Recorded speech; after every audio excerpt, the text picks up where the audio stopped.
Hello everyone, and thanks for tuning in for another market outlook by XAGUSD. Before we proceed to this week's idea, let's check on the performance on past week's idea. Past week's idea was for a long position on GBP USD with a potential target around the 1.2550, which was reached in full, validating the idea. My name is Andreas Semistocleous, trading specialist here at XAGUSD, and together with us today we have Stanislav Bernikov, senior trading specialist, to provide the trading idea for this week. Hello Stan, and thanks for joining us. Hello Andreas, thank you for having me today. So where is your attention shifted to for this week?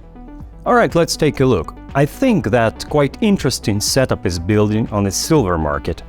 It's not the usual market we are working with, but I think today we have quite interesting situation. So as we see, silver had broken through the massive formation. It was happening 2 to 3 weeks before, and now it's retracing back to the neckline of this formation, which is also the dynamic support area between 20 and 50-day moving average. So technically it looks stronger than gold, and the spread between gold and silver was going down since March, meaning that silver had gained stronger momentum than gold and is driven by the stronger buying activity. So I think that we can absolutely have a continuation of this trend to the upside with a strategic target of 30 and an intermediate term target of 25, 50, 26. Okay, and what are the narratives or factors affecting this idea? Well, first of all, the strongest narrative behind the growth of silver, I think, is Chinese manufacturing growth. During the last 3 months, we have PMI of China consistently positioning above 50, which is substantially stronger than in the US and Europe.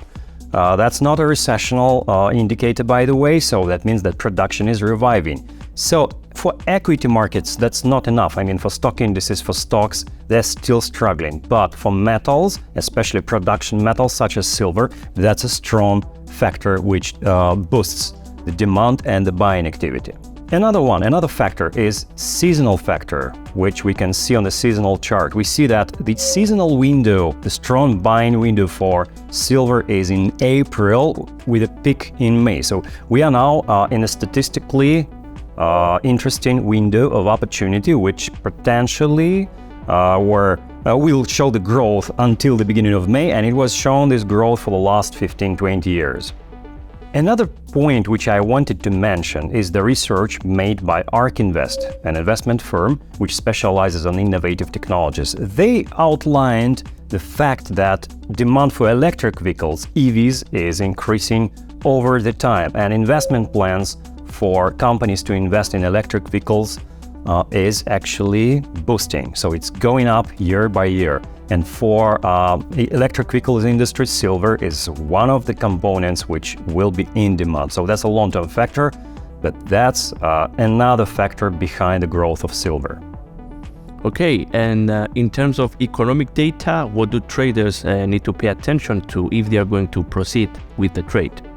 Well, specifically, I would pay attention to publication of ECB monetary policy meeting accounts on Thursday, which might create some volatility, and Japanese CPI late in the day on Thursday. Well, I don't think they will change much, so these news are not super important, but still, we might observe the price action during publications as some volatility may appear.